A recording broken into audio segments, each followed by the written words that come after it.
Saludos en este cierre de campaña. Días duros, pero creo que el lunes vamos a contar con un Podemos más fuerte, más unido, que por fin pueda salir, ¿no?, de estas discusiones que hemos tenido porque los elementos que hemos dado a los medios para intentar debilitarnos desaparecen.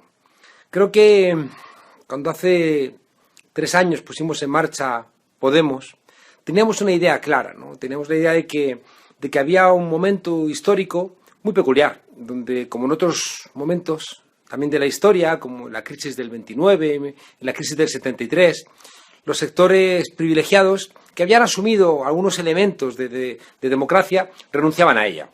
¿Por qué? Porque las crisis económicas implicaban que los grandes empresarios querían seguir haciendo caja sobre las espaldas de los sectores populares y, si no les llegaba, sobre las clases medias.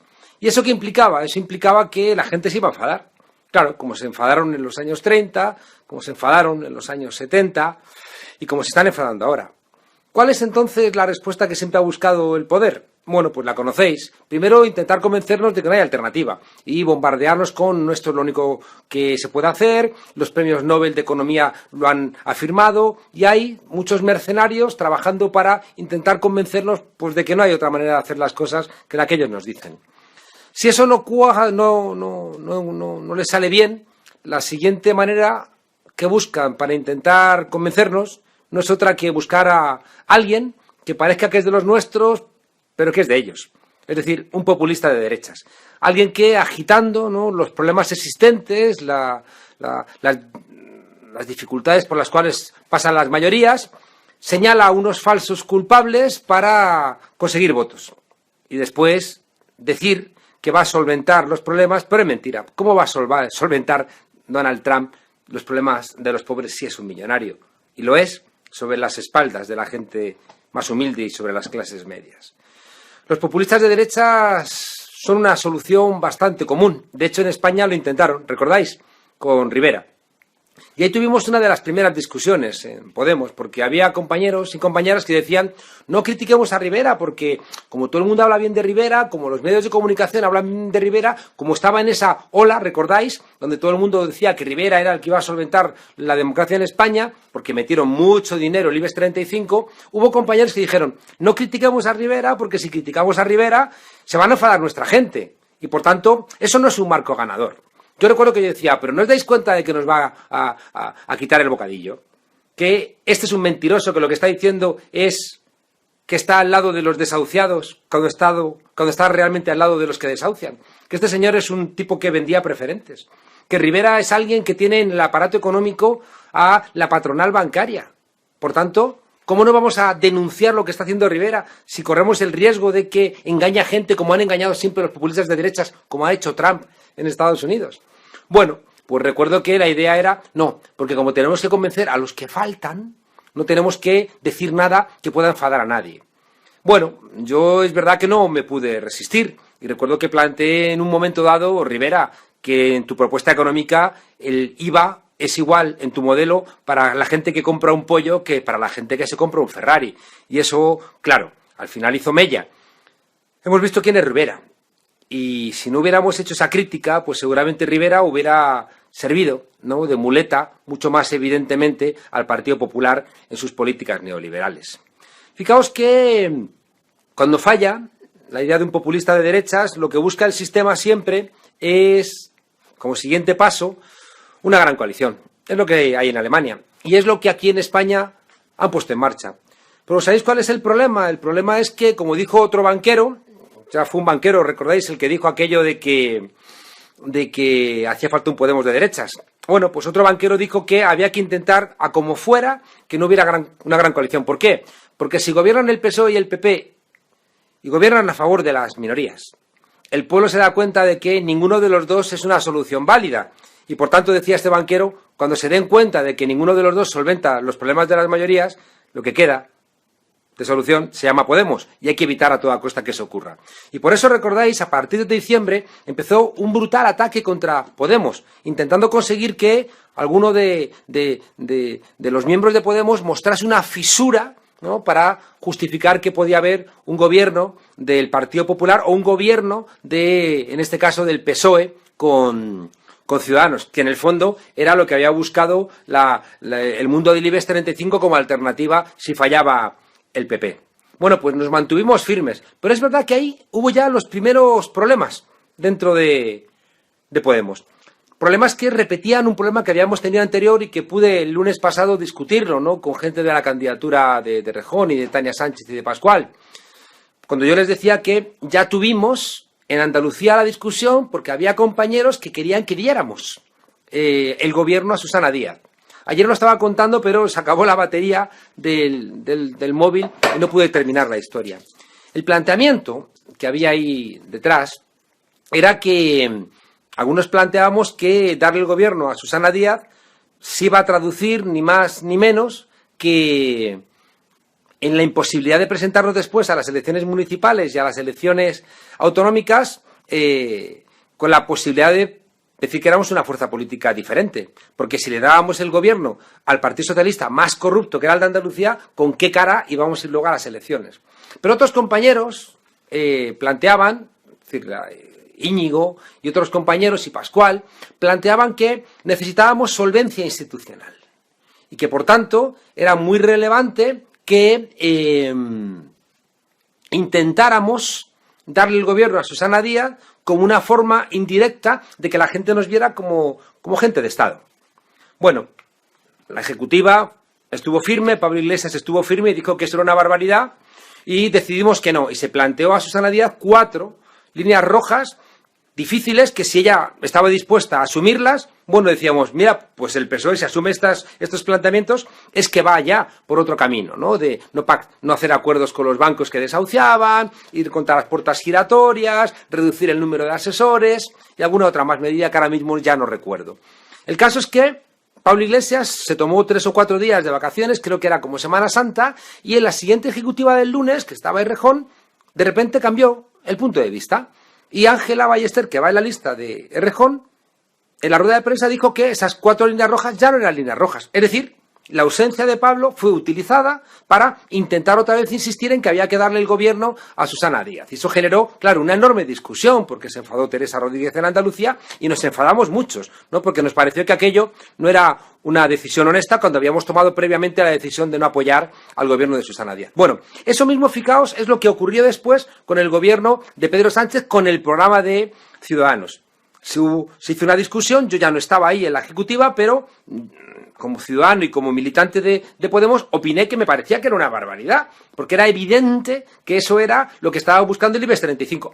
Si no me hace la política el PP, pues que me la haga el PSOE con Ciudadanos. ¿Qué más me da? Esto es como cuando el golpe de Estado del 23F, que el presidente Banesto dijo, me fui a dormir porque me da igual que ganase el golpe que no ganase, porque al día siguiente yo iba a seguir siendo el presidente de Banesto.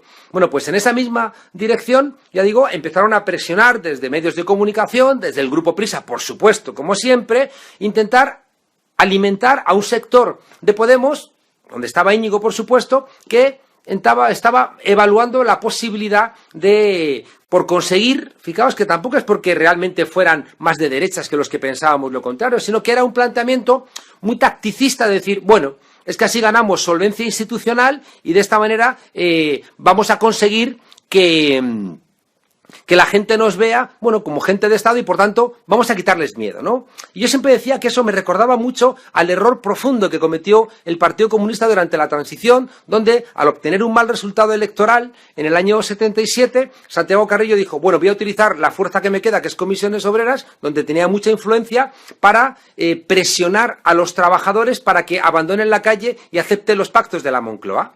Claro, ¿qué ocurrió? Pues que es verdad que debilitaron mucho la calle y la transición en ese momento dejó de estar dirigida por un diálogo entre sectores populares y clases medias y, sobre todo, lo que ocurrió es que los trabajadores no obedecieron al PC. Porque en el año 79, 2 años después, fue el año de mayor conflictividad laboral de la historia de España. ¿Qué hicieron esos trabajadores que se sintieron engañados por un partido político que decía que les representaba? Bueno, pues votaron en el 82 al Partido Socialista. Entonces dices, bueno, pues has hecho un pan como unas tortas, ¿no? Fijaos que cuando se planteaba darle el gobierno a Pedro Sánchez con Rivera, algunos decíamos, pero si es que Pedro Sánchez no puede hacer ningún tipo de política alternativa a la que le va a mandar Ciudadanos, si es que se lo van a cargar. Y otros decían, no, tiene buena voluntad. Y decíamos, si es que no es una cuestión de buena voluntad, si es que Pedro Sánchez no manda en el PSOE. Y no le van a dejar pactar con nosotros porque ya se lo han mandado. Después, fijaos, teníamos razón nosotros, tenía razón Pablo Iglesias cuando planteaba que Pedro Sánchez iba a ser secretario general del PSOE en tanto en cuanto hiciera lo que mandaban los que realmente tienen el poder en el PSOE, los que están ahora en la gestora y, por supuesto, con Felipe González y, por supuesto, el grupo Prisa. ¿Y ahí que nos encontramos? Nos encontramos con que después fue Pedro Sánchez el que vino a plantear en la entrevista con Évole que es verdad, que a él no le dejaron pactar con Podemos. Fijaos también qué papelón hubiéramos hecho si hubiéramos dado el apoyo a un partido socialista donde los que mandaban son estos de la gestora. Entonces hubiera sido un disparate, ¿no? Yo ahí, fijaos, veía crecientemente que había un sector, ¿no?, de Podemos que tenía como cierta urgencia por estar en las instituciones de cualquier manera. Y yo pensaba que eso era un error, pero un error teórico. ¿Por qué? Por una discusión que ya habíamos tenido al comienzo de Podemos de qué había que hacer con el 15M. Había dos grandes posiciones. Al 15M lo podías o representar o reconducir. Claro, yo decía, si lo representas, estás colocándote al mismo nivel que Ciudadanos.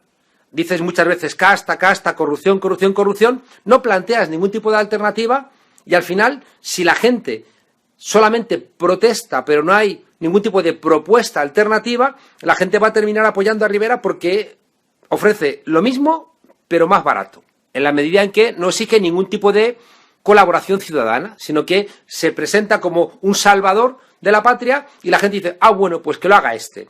El planteamiento nuestro era muy diferente. El planteamiento nuestro lo que señalaba era que, cuidado, porque en el 15M ha ocurrido algo muy importante y esto es esencial que lo entendamos y estoy insistiendo en ello.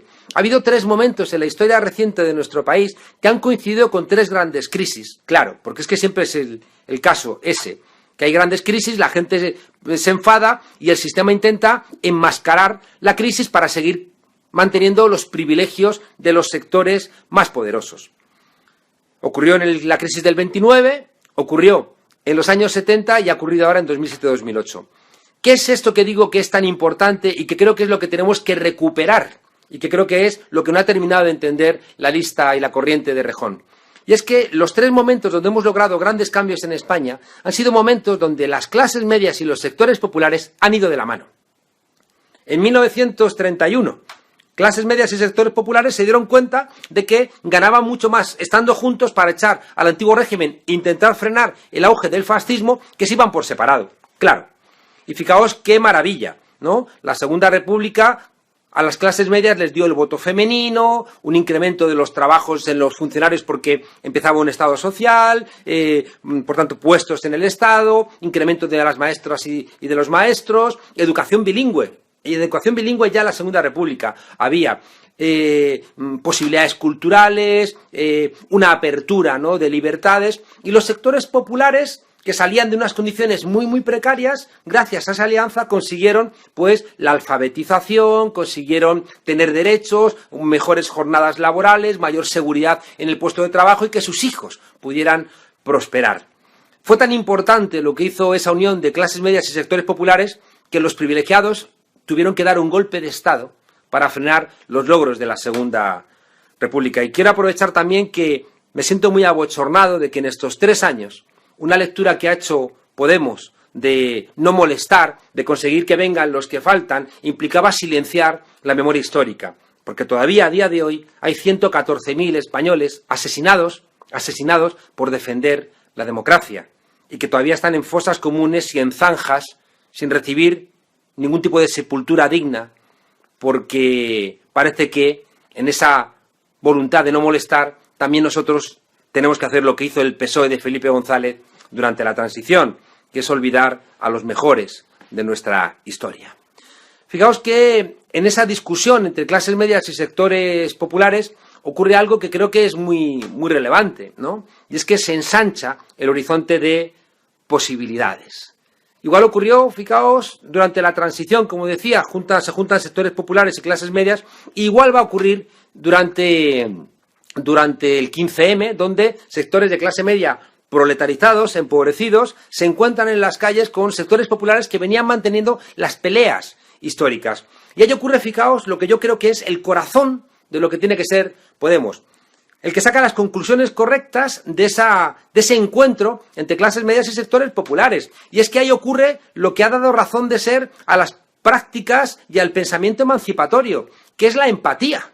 Si es que de las tres peleas de la Revolución Francesa, de la idea de libertad, de la idea de igualdad y de la idea de fraternidad, la que tenemos más pendiente es la idea de la fraternidad. Y la idea de la fraternidad, que es ser todos fraternos, o la sororidad, si lo planteamos desde el punto de vista de las mujeres. Es decir, que todos seamos hermanos y hermanas, frente a los padres, frente a los curas, frente a los preceptores, frente a los reyes. Y esa idea de fraternidad implica una unidad donde nos encontramos en lo que compartimos. Y eso, ¿dónde se hace? Eso se hace en los lugares de la cotidianidad. Las casas de la mujer, donde existen, que son autogestionadas como en Euskadi, permiten que mujeres de clase media, que van allí porque encuentran la posibilidad de encontrar respuestas a sus problemas como mujeres, de su política de cuidados que descansa estrictamente sobre los hombros de las mujeres, de la violencia machista, del patriarcado, de la mercantilización del cuerpo de la mujer. Ahora ya no tenemos tiempo, pero os aseguro que después del lunes tenemos que empezar a discutir también sobre feminismo, porque corremos el riesgo a veces de caer en un feminismo neoliberal donde confundimos mercantilizar nuestro cuerpo, vender nuestro cuerpo con un acto de libertad. Y no es verdad.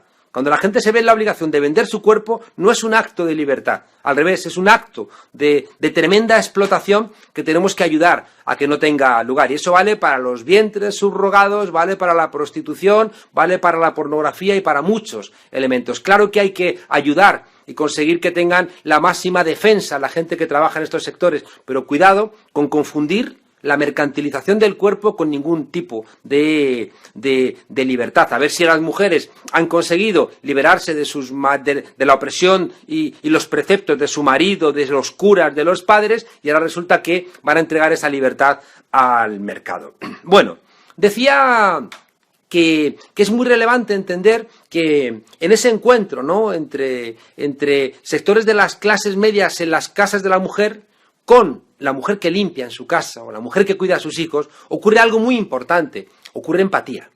Ocurre que esa señora de clase media que veía a esa señora que le limpiaba la casa, bueno, como alguien que le prestaba un servicio, en la casa de la mujer autogestionada encuentra una mujer como ella, con los mismos dolores, con las mismas preocupaciones, con el mismo lugar subordinado en una sociedad machista. Y de repente, ¿qué ocurre ahí? Empatía. Y que la mujer del sector popular encuentra en esa mujer de clase media una referencia de compañerismo, una referencia diferente de esa relación mercantil que tenía en el puesto de trabajo. Y la mujer de clase media cobra conciencia de que hay un ser humano idéntico a ella. Por eso, fijaos, cuando defendemos que sea precisamente en la calle donde se produzca este elemento, ¿no?, de encuentro y de fraternidad, lo que estamos recordando es que eso no pasa en los parlamentos, que eso no ocurre en la representación, porque esto hay que vivirlo, esto tienes que sentirlo, porque si no, no se desarrolla la conciencia. Y en ese sentido creo que es esencial entender que, y vuelvo a lo que os planteaba antes, que en el 15M no se trataba de simplemente representar ese enfado que la gente tenía, porque había un enfado que a veces era muy egoísta. Era gente que decía, es que ahora me han quitado a mí la posibilidad de tener 3 vacaciones al año. Y esa gente estaba enfadada porque le habían frenado el ascensor social. Pero lo importante es que esa gente se diera cuenta de que había muchas otras personas, incluso cuando a él le iba bien, que le habían frenado el ascensor social. Y que tiene muchas más posibilidades de conseguir una vida mejor en términos generales, medioambientales, de paz social, de convivencia, si somos más, si nos juntamos más y no si defiendes tu privilegio pequeñito porque has tenido la suerte de ser beneficiado, ¿no?, por esa lotería social que hace que algunos vivan infinitamente mejor que la mayoría. Bien, fijaos que la conclusión de todo esto es que no se trata de representar sin más a la gente, sino de intentar inyectar, que es lo que hizo Podemos inicialmente, ideas, reflexiones, herramientas para que la gente pueda hacer que emerja esa empatía que tenemos todos los seres humanos, biológicamente incluso. Fijaos que al final lo que estoy planteando, lo que está planteando la lista de Pablo Iglesias, lo que está planteando Podemos para Todas, es que hay que hacer un esfuerzo de lucha contra esos patrones que construyen los medios de comunicación, esas pautas de socialización consumistas, esas pautas de socialización donde los partidos políticos son los que nos van a solventar los problemas, que no. Si es que primero tenemos que sentir los problemas, y si no los sentimos, es imposible que venga nadie a solventarlos. Y eso es una discusión muy fuerte que he tenido yo siempre con Íñigo. Es que si no hay una conciencia social de cambio, de nada sirve que sustituyamos unas élites por otras. Y ahí hay un planteamiento que a mí no me gusta. ¿Qué pasa? ¿Que la gente de Podemos, sin más, es mucho más lista que los que están en el Parlamento? ¿Cuál es tu garantía de que no vas a llegar al Parlamento y va a ocurrir como ocurrió con el PSOE, que en apenas unos meses o en un año el Parlamento te ha devorado con su lógica? Es que la única posibilidad de que haya unas élites diferentes es que haya pueblo reclamando a sus parlamentarios qué es lo que tienen que hacer y lo que no tienen que hacer. Es que cuando estábamos ayer en Móstoles, escuchamos a mujeres de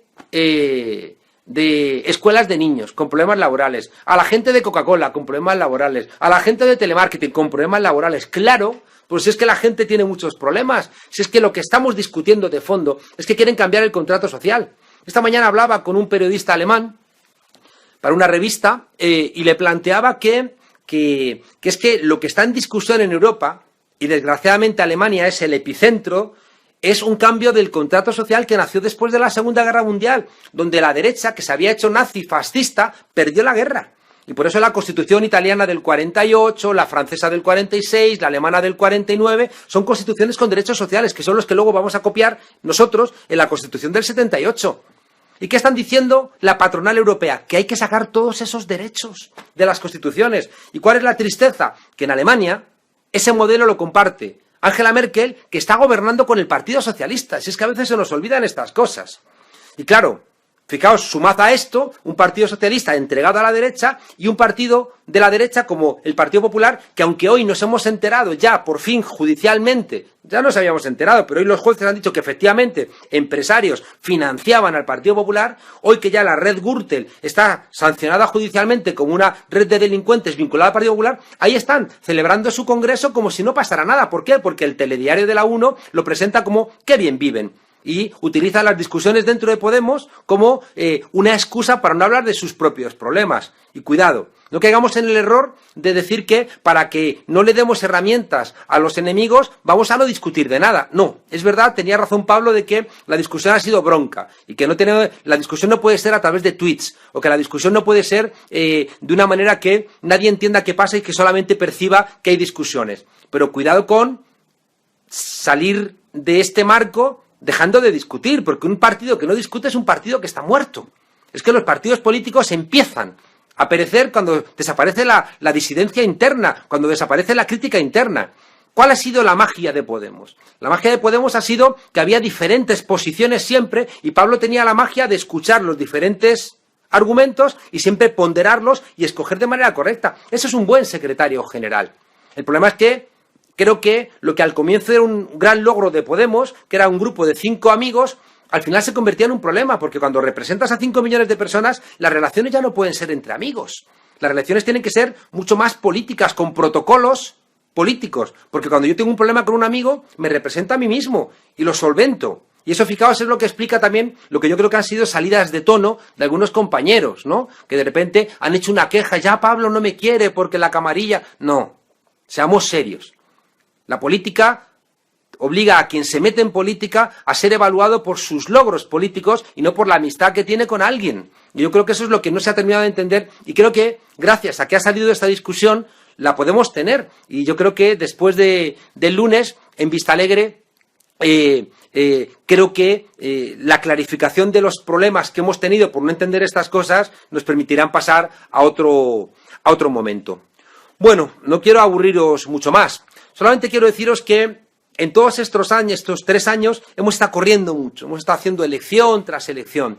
Y es verdad que había cosas importantes, como esto que os he contado, de si había que entrar ya en las instituciones o había que esperar para no querer, sin más, entrar en las instituciones sin tener músculo suficiente para cambiar nada, porque al final te terminan devorando, ¿no? Al final no sirves para nada. Y nosotros cuando decidimos inscribir Podemos en el registro, recuerdo aquella mañana con Pablo y con Carolina, escribimos Podemos y fundamos Podemos porque queríamos ir a las instituciones, pero éramos conscientes de que no vamos a cambiar las cosas si no tenemos gente detrás señalándonos cuáles son las necesidades de este pueblo. Y no queremos que la gente delegue sin más, no queremos que diga, ¡ay, estos chicos son majos, que gobiernen ellos y que hagan mejor las cosas! Es que estamos en 2017 y no son así las cosas. Es que Dilma Rousseff y Lula sacaron a 32 millones de personas de la pobreza y luego les dieron un golpe parlamentario. Y esos 32 millones no tenían ni siquiera la conciencia de salir a defender su mejora social. ¿Y qué ocurre? Pues que van a volver a ser pobres. Entonces creo que es muy importante no perder de vista que donde realmente nos la jugamos es que en el pueblo esté organizado y tenga conciencia, no que haya otra gente en el Parlamento diferente. Creo que, ya digo, en estos 3 años hemos tenido muchos procesos electorales y no terminábamos de discutir las cosas que son relevantes. Yo creo que eso fue un error. Yo creo que en algún momento teníamos que haber tenido el coraje de salir a explicar a los esquitos y a las esquitas lo que pasaba.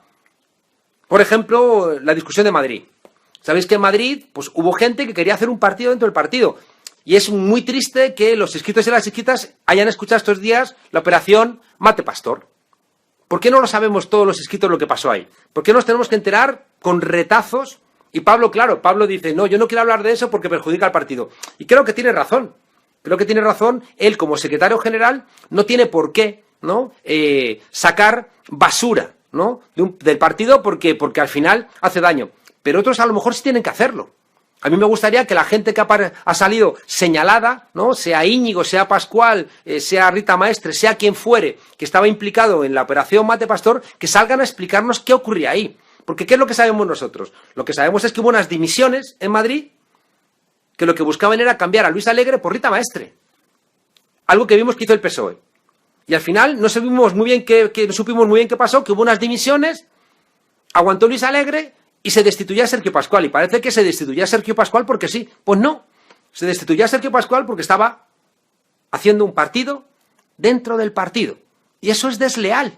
Y por eso fue la dimisión de Sergio Pascual. Pero claro, si no te lo explican, encima queda Pablo Iglesias como un caprichoso que de repente ha cesado al secretario de organización.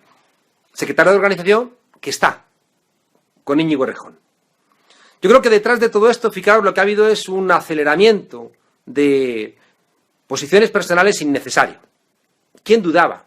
¿Quién dudaba en Podemos que Íñigo es el número 2?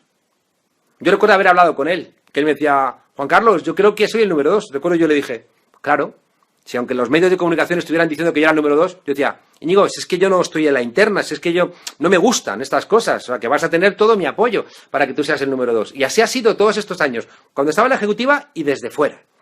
Claro, el problema es que Íñigo Errejón ha tenido mucho poder. Y ahora cuando yo le escucho decir, no, es que no hemos sido oposición. Y dices, Íñigo, si tú eras el portavoz parlamentario, el secretario político, tenías en tu equipo al secretario de organización, al de finanzas, a redes, a prensa. Por favor, seamos honestos al respecto, ¿no? Y seamos capaces también de reconocer autocríticamente las cosas que hemos hecho mal. Creo que, fijaos, sobre todo desde diciembre, creo que ha habido gente que ha acelerado innecesariamente los plazos. Creo que ha sido absolutamente innecesario que Íñigo Errejón haya querido construir una posición de mayor poder al precio terrible de la división que hemos mostrado, que no es bonita. Creo que así como hemos levantado tanta esperanza y tanta alegría durante estos 3 años, el espectáculo de estos últimos 2 meses ha hecho, yo por lo menos lo he escuchado constantemente en la calle, por favor, juntaos, uníos, no hagáis esto, ya lo conocemos, lo hemos visto otras veces en la historia. Y yo a la gente digo, pues tienen ustedes toda la razón.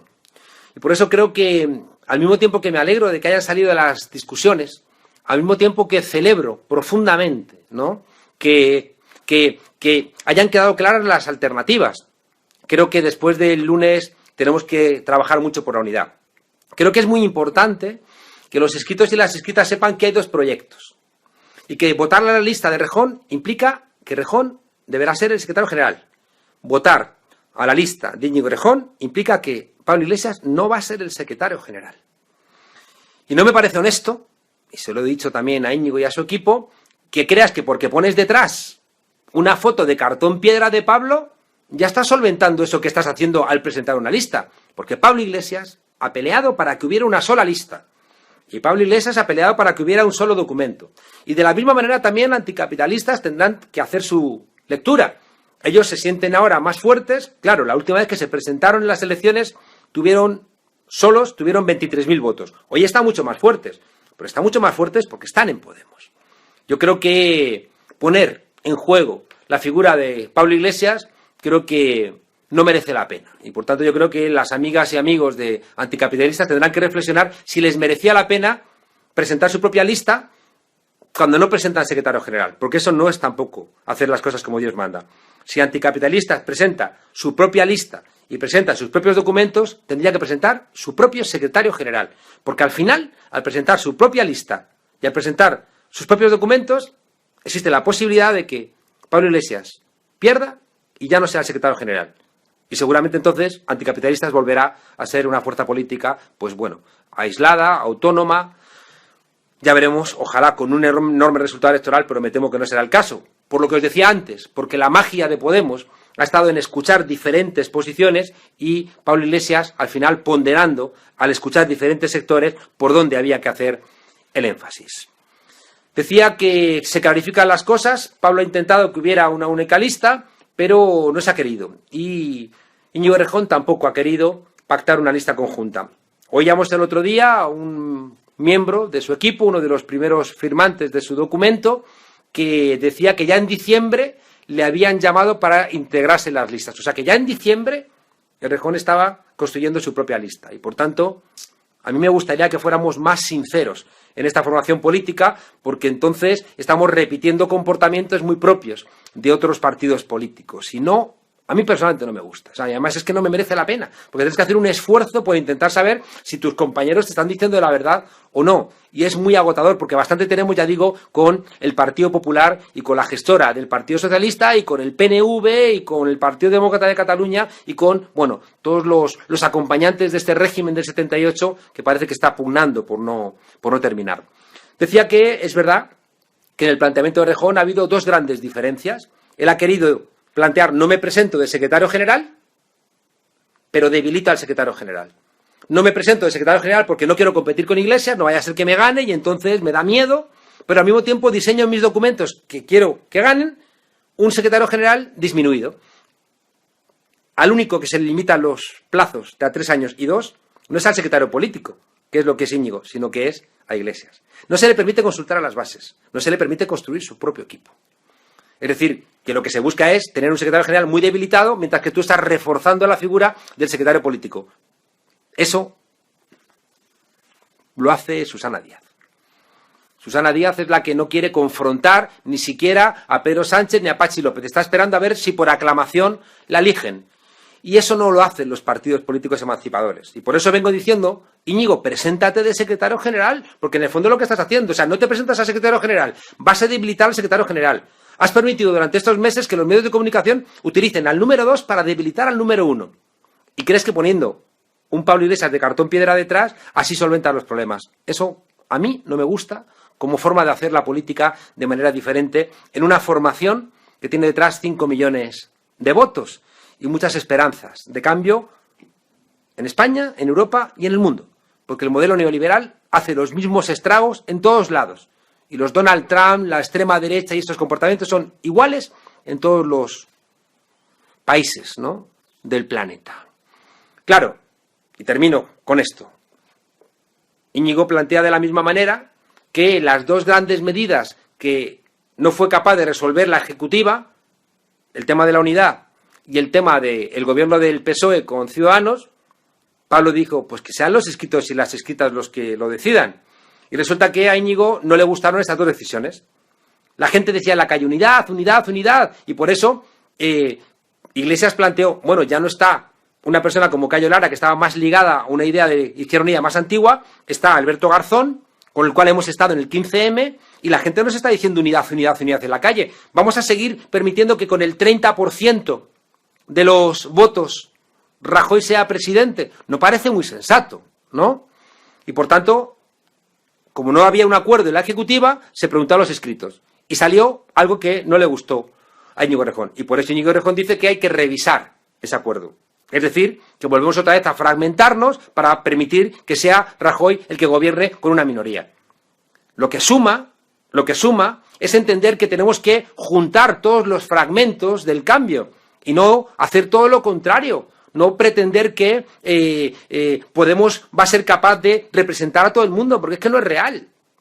Y a veces tengo la sensación de que hay cierto miedo de que cuadros muy buenos que tiene Izquierda Unida trabajen en el conjunto y puedan demostrar una mayor capacidad que cuadros que tienen menor experiencia. El segundo elemento que generó desacuerdo en la ejecutiva fue el gobierno, como decíamos, de Sánchez con Rivera, y se preguntó otra vez a los escritos. Y resulta que, fijaos, el mismo Íñigo Errejón, que decía que lo que tenía que hacer Pedro Sánchez era preguntar a los escritos, ahora dice que lo que tenía que hacer Pablo Iglesias era no preguntar a los escritos. Yo no entiendo esa incoherencia. Por mucho que haya dicho Íñigo en el programa de Ana Pastor que la coherencia es hacer en momentos diferentes cosas diferentes, que es una manera muy rara de entender lo que es la coherencia. Yo quiero un Podemos capaz de, a los 5 millones que tenemos, de sumar 3, 4 millones más. Yo creo que tiene que venir toda la gente que falta, pero esa gente hay que ganarla demostrando que somos útiles. Útiles en la universidad, útiles en donde trabajamos, útiles en los medios, útiles en el Parlamento, útiles parando desahucios, útiles apoyando las luchas de las trabajadoras y trabajadores precarizados, útiles trayendo a nuestros emigrantes a España. Creo que es muy importante, ¿no?, entender que la utilidad de Podemos está en conseguir sumar a toda la gente que tiene una voluntad de cambio. Pablo Iglesias, en estos 3 años, que es lo que estamos evaluando en Vistalegre, ha sido capaz de juntar 5 millones de votos, 71 diputados. Las confluencias, a mí me da mucho miedo que no esté Pablo Iglesias, porque tengo miedo por las confluencias, y de repente otra vez nos vamos a fragmentar, cuando estamos consiguiendo colocar la idea de la plurinacionalidad en el conjunto del Estado, cuando creo que Podemos es el único que puede solventar el reto en Cataluña. Resulta que ahora vamos otra vez a impedir que sea el secretario general de Podemos la persona que ha sido capaz de generar esta idea de las confluencias. Creo que sería un despilfarro enorme. Creo que la tarea de estos 3 años ha sido muy espectacular, sin pedir dinero a los bancos, en 3 años apenas, con una presión brutal, que os voy a deciros yo. Voy a Vistalegre por vez primera sin juicios. Es verdad que no los habréis visto. Los archivos de mis querellas no los habréis visto en los medios de comunicación. Anoche estuve con Maruenda y le pregunté en la Onda Cero, en La Brújula, le pregunté: Maruenda, ¿me puedes explicar por qué cuando la Complutense anunció mi sanción salió en portada, cuando Rivera anunció la querella contra mí salió en portada, y cuando los jueces archivaron la querella o dijeron que era ilegal, o cuando Rivera retira la querella no sale en portada? Pues eso han sido estos 3 años. Atacándonos los medios de comunicación constantemente, denunciándonos de cualquier barbaridad. Hemos visto, ¿no?, que Fernández Díaz tenía a policías trabajando para crear documentos falsos que luego los publicaba el periodista Pantuflo, que estoy convencido de que va a terminar como su amigo Manuel Bernard, en la cárcel. Porque es que son comportamientos de dictaduras. De dictaduras. O sea, tú no puedes reunirte con comisarios para construir pruebas falsas para acusar a Podemos o para acusar a miembros de Podemos. Bueno, han pasado estos 3 años, han sido duros, nos han atacado, pero aquí estamos. Insisto, con 5 millones de votos, con diferencias que había que aclarar y que tenéis que ser las escritas y los escritos quienes digáis cómo queréis que se gestione Podemos. Tenéis que ser las escritas y los escritos los que decidáis quién queréis que dirija Podemos, si Pablo Iglesias o Íñigo. Tenéis que ser los escritos y las escritas quienes decidáis qué línea, si queremos acercarnos más a un modelo PSOE, si queremos estar más en las instituciones aunque no haya posibilidad de cambiar nada, o si queremos generar conciencia, si queremos hacer como hicimos al comienzo, que era estar en la calle generando conciencia para convertir esa conciencia después en más apoyos institucionales. Los gobiernos del cambio en A Coruña, en Madrid, en Barcelona, van a aguantar en tanto en cuanto haya pueblo apoyándolos. En cuanto el Partido Socialista identifique que no hay un apoyo popular, va a ocurrir como en A Coruña, que va a intentar cambiar el signo y no va a tener ningún problema, como en Alemania, de apoyar a la derecha, porque el Partido Socialista, desgraciadamente, se ha convertido en un partido sistémico. Después de Vista Alegre vamos a seguir trabajando juntos. Yo quiero trabajar con Íñigo, al cual, por cierto, le tengo un enorme cariño como alumno mío que ha sido y amigo que es. Quiero trabajar con él, quiero que esté, quiero que opine, quiero que ponga su cerebro y su inteligencia al servicio de lo que hemos hecho durante estos 3 años, que es plantear diferentes alternativas para que Pablo Iglesias pueda escucharlas todas y junto con un equipo más coral, tomar decisiones.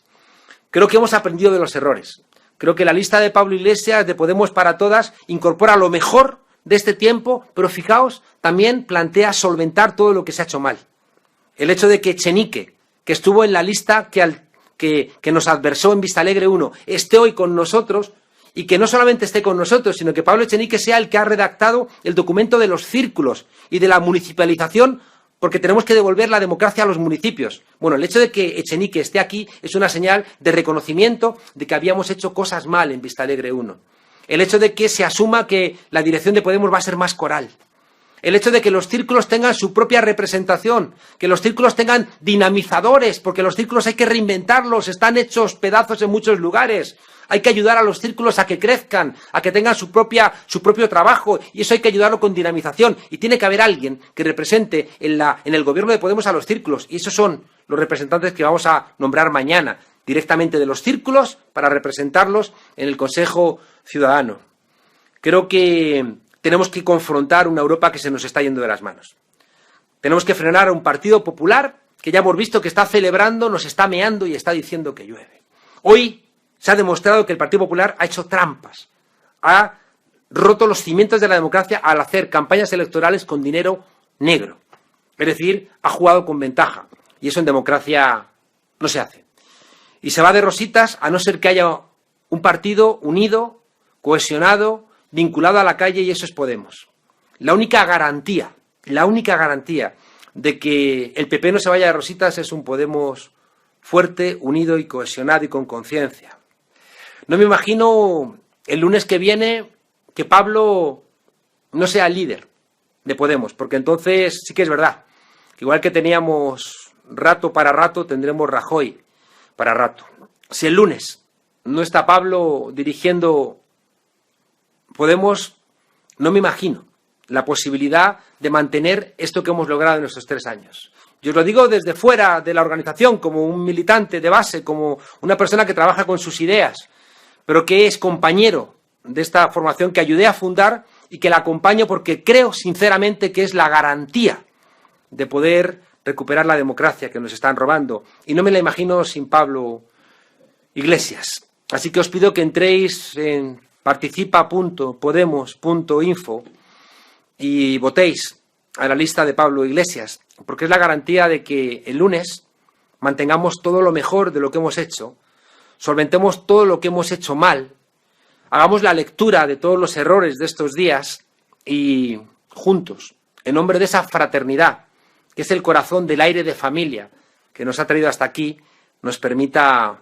continuar. Así que hacedlo, por favor. Entrad en participa.podemos.info, apoyad la lista de Podemos para Todas, apoyad a Pablo Iglesias y contad con que el lunes tenemos una fuerza política renovada, llena de fuerza. Sí se puede. Hasta pronto.